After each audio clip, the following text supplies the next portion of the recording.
Good morning students. आज मैं आप लोग के साथ जो हमारा डेटा स्ट्रक्चर सब्जेक्ट है उसमें जो सेकंड चैप्टर है एरे, उसका लास्ट टॉपिक जो कि मल्टी डायमेंशनल एरे उसको डिस्कस करूँगी। अभी तक जितने भी प्रीवियस वीडियो लेक्चर थे आप लोगों ने देखा, हमने सिंगल डायमेंशनल एरे जिसको 1D एरे भी कहते हैं या लीनियर एरे भी कहते हैं उस पे वर्क किया था। चाहे हमने इंसर्शन परफॉर्म किया था, चाहे डिलीशन, चाहे बाइनरी सर्च या लीनियर सर्च। बट जरूर ऐसा नहीं है कि एरे लीनियर एरे ही होता है या उसमें केवल एक ही डायमेंशन होती है। Array can be multi dimensional. That means कि एरे में एक से ज़्यादा डायमेंशन हो सकती है। आप लोगों ने देखा कि जो सिंगल डायमेंशनल एरे होता है उसको हम सिंगल स्क्वायर ब्रैकेट यानी सिंगल सबस्क्रिप्ट से रिप्रेजेंट करते हैं। बट 2D एरे को हम डबल स्क्रिप्ट से रिप्रेजेंट करेंगे, जिसमें कि एक सबस्क्रिप्ट हमारी रिप्रेजेंट करेगी नंबर ऑफ रोज को and the second subscript represent करेगी नंबर ऑफ कॉलम को। 2D जो एरे होता है उसको हम मैट्रिक्स के नाम से भी जानते हैं। एरे 3 डायमेंशनल भी हो सकता है, जिसमें कि हर एक डायमेंशन के लिए 3 सबस्क्रिप्ट का हम यूज़ करेंगे। First subscript, second subscript and third subscript, जो कि अलग अलग डायमेंशन को हमारे बताएगी। तो इस तरीके से आप एक 2D एरे का एग्जाम्पल लेना, जिसमें आप एक 2D एरे रिप्रेजेंट करना जिसमें नंबर ऑफ रोज हो, नंबर ऑफ कॉलम हो। मतलब आप लोग को क्या करना है, मैट्रिक्स की तरह एक लेना है। अब बात आती है कि रिप्रेजेंट कैसे करेंगे 2D एरे को इन मेमोरी। अब हम जो एरे है उसको हम अगर मेमोरी में रिप्रेजेंट करना चाहते हैं तो हम दो तरीके यूज़ करते हैं, column major order and row major order. जो हमारा एक मैट्रिक्स है, ये हमारा एक मैट्रिक्स है ABCDEFGHIJKL। अब इसमें क्या है कि अगर हमें रो मेजर ऑर्डर में रिप्रेजेंट करना है तो हमारा जो मेन फोकस रहेगा वो पहले सारी रोज कवर करने का रहेगा, देन कॉलम कवर करने का रहेगा। कॉलम मेजर ऑर्डर में पहले हम कॉलम कवर करेंगे, कॉलम के elements, first column, second column and then third column. तो इस तरीके से, और रोज को हम रोज पे हमारा फोकस नहीं रहता, हमारा फोकस रहता है first column, second column, third column के एलिमेंट्स को रिप्रेजेंट करने का। रोज में हमारा रहता है first row, second row, third row and fourth row, इस तरीके से। तो अगर हमें इसी मैट्रिक्स को रो मेजर ऑर्डर में रिप्रेजेंट करना है तो कितनी रो, इसमें 4 रोज हैं। तो पहले हम ए को लिखेंगे, देन बी को, देन सी को, फिर डी, ई, एफ, जी, एच, आई, जे, के, एल। हम रोज के अकॉर्डिंग अपने जो एलिमेंट्स उनको फिल करेंगे। अगर हमें कॉलम मेजर ऑर्डर में करना है तो हम ए, डी, जी, जे कॉलम के अकॉर्डिंग चलेंगे, बी, ई, एच, के, सी, एफ, आई, एल। इस तरीके से हम अपने एलिमेंट्स को स्टोर करेंगे। अगर आपसे इसमें आप एक और एग्जाम्पल आप इस तरीके से बता सकते हैं, सपोज ये जो एग्जाम्पल है वो जो एरे है उसका नाम हम ARR कर देते हैं, या डेटा कर देते हैं, डेटा नाम का एरे है। तो अगर कोई हमसे पूछे कि डेटा एक ब्रैकेट में 2 और दूसरे ब्रैकेट में 1, तो वो कौन सा एलिमेंट है, तो हम कह सकते हैं वो H है, क्योंकि वो पहला जो जो डायमेंशन है वो रिप्रेजेंट करती है रोज को, और जो सेकंड डायमेंशन है वो रिप्रेजेंट करती है कॉलम को। तो इस तरीके से हम जो अपने एरे है उसको रिप्रेजेंट करते हैं इन मेमोरी। अब आती है कि एड्रेस कैलकुलेशन। आप लोग को अगर याद हो, मैंने जो लीनियर एरे में जो एड्रेस कैलकुलेशन करने का जो तरीका बताया था वो बताया था कि अगर हमें किसी भी kth एलिमेंट की लोकेशन को फाइंड आउट करना है तो हम क्या करते हैं, लोकेशन ब्रैकेट में हम पास करते हैं AK, then base address plus W, और हम करते हैं K-1। बट यहाँ पे 2D एरे की बात हो रही है जिसमें रोज भी हैं एंड कॉलम भी है, और जो भी एलिमेंट्स होता है वो 2 सबस्क्रिप्ट रो और कॉलम के कोरस्पॉन्डिंग हमें एक्सेस करना होता है। तो अगर हम बात करें कॉलम मेजर ऑर्डर में, तो कॉलम मेजर ऑर्डर का फॉर्मूला, हम अगर हमें jth इंडेक्स और kth इंडेक्स पे एलिमेंट को फाइंड आउट करना है, अगर साइज जो एरे है उसका m क्रॉस n है, ठीक है, एरे का साइज है m क्रॉस n, और अगर हमें j और k इंडेक्स पे हमसे पूछा गया कि इस एलिमेंट की लोकेशन बताओ, तो इस फॉर्मूले से हम बता सकते हैं।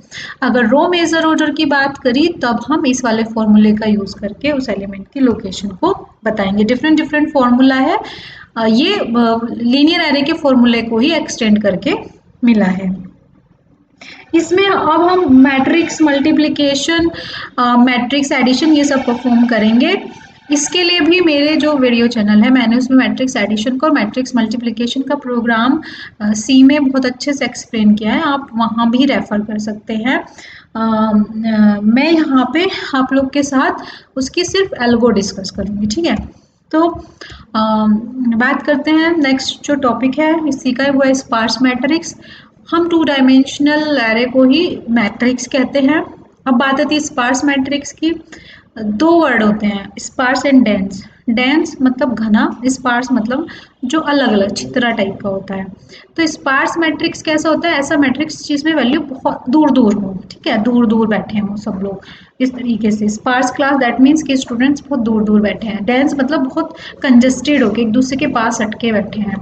तो स्पार्स मैट्रिक्स ऐसा मैट्रिक्स होता है जिसमें जो एलिमेंट्स होते हैं, जो नॉन जीरो वैल्यूज होती हैं वो दूर दूर होती हैं, यानी जिसमें मैक्सिमम एंट्री जीरो की हो, ऐसा मैट्रिक्स हमारा स्पार्स मैट्रिक्स कहलाता है। अब स्पार्स मैट्रिक्स कितने टाइप्स के होते हैं? स्पार्स मैट्रिक्स हमारे दो टाइप्स के होते हैं।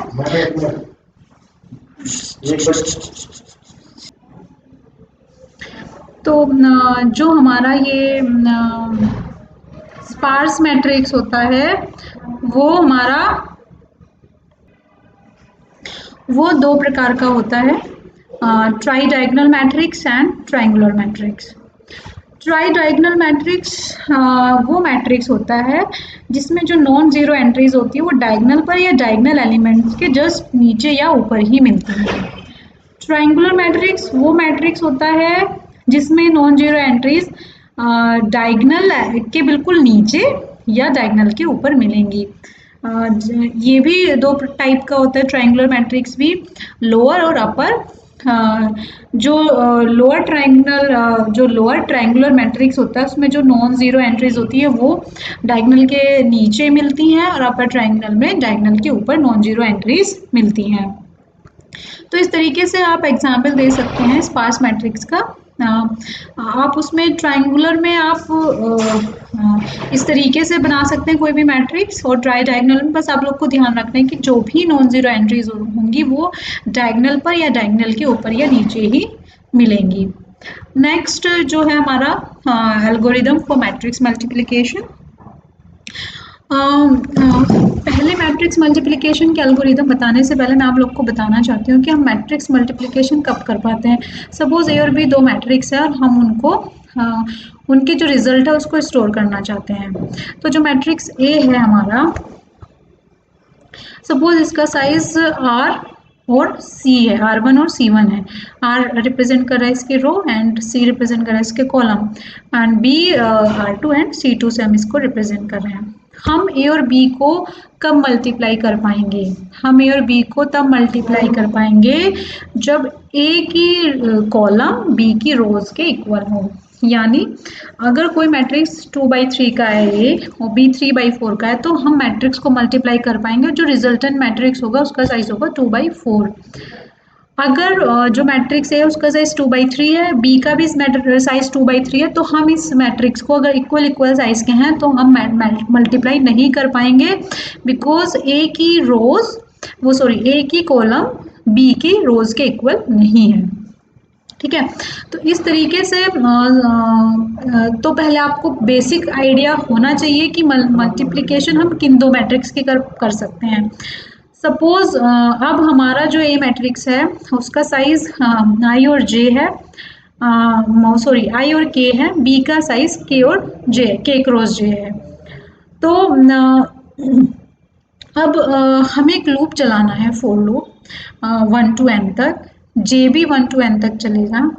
हमें जो सी आई जे है उसको 0 लिखना है, एंड लूप अगेन एक और चलेगा 1 के इक्वल टू 1 to n तक, और जो कि हमारा ये वाला फॉर्मूला लगा के हम मैट्रिक्स को मल्टीप्लाई कर पाएंगे। ठीक है, मैं यहाँ बता दे रही हूँ, ए कोई मैट्रिक्स है जिसका साइज 2 है और 3 है, और बी कोई मैट्रिक्स है जिसका साइज 3 और 4 है। इस मैट्रिक्स को मल्टीप्लाई कर पाएंगे क्योंकि ए की कॉलम बी की रोज के इक्वल है।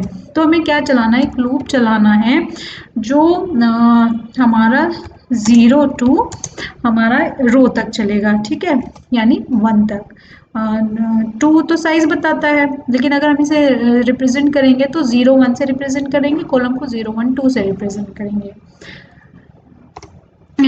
साइज बेसिकली मतलब इसकी रो तक। मैं इसको ज़्यादा कॉम्प्लिकेटेड नहीं बनाती हूँ, मैं लिख देती हूँ R1 तक चलना है। फिर हम इसको जो दूसरा लूप चलाना है वो A इक्वल टू 0 से लेके C1 तक चलना है। C1 ये है हमारा। अब C1 और R2 दोनों बराबर हैं, इसलिए हम एक और लूप चलाएंगे J इक्वल टू 0 से C2 तक। तो इस तरीके से हमें 3 फोर लूप चलाने हैं और ये वाला जो फॉर्मूला है उसको लिखना है। तो अगर आप इस तरीके से मैट्रिक्स मल्टीप्लिकेशन करोगे तो आपका जो मैट्रिक्स है वो जो रिजल्ट है वो हमारा आ जाएगा। तो अगर आपको बेसिक पता है कि मैट्रिक्स मल्टीप्लिकेशन हम कैसे करते हैं तो we can write an algorithm for this and we can also write a program for this matrix multiplication. मैंने इसका प्रोग्राम एक्सप्लेन किया है अपने जो सी के लेक्चर मैंने दिए थे, उसमें मेरा आप लोग देख सकते हैं मैट्रिक्स मल्टीप्लिकेशन का प्रोग्राम बना हुआ है। You can refer that program for more detail. Otherwise algo just हमें लिखनी है डेटा स्ट्रक्चर में, इन केस एल्गो आती है तो you can write this algo for matrix multiplication. तो इस तरीके से जो हमारा एरे चैप्टर है वो कंप्लीट हो चुका है, जिसमें हमने पढ़ा कि एरे होता क्या है बेसिक, एंड देन हमने traversing, insertion, deletion, then searching देखी, लीनियर सर्च और बाइनरी सर्च, और फिर हमने देखा कि मल्टी डायमेंशनल एरे क्या होता है। उसमें हमने 2 मैट्रिक्स पढ़े, स्पार्स मैट्रिक्स में ट्राइंगुलर और ट्राई डायगोनल, और लास्ट में हमारा मैट्रिक्स मल्टीप्लिकेशन है।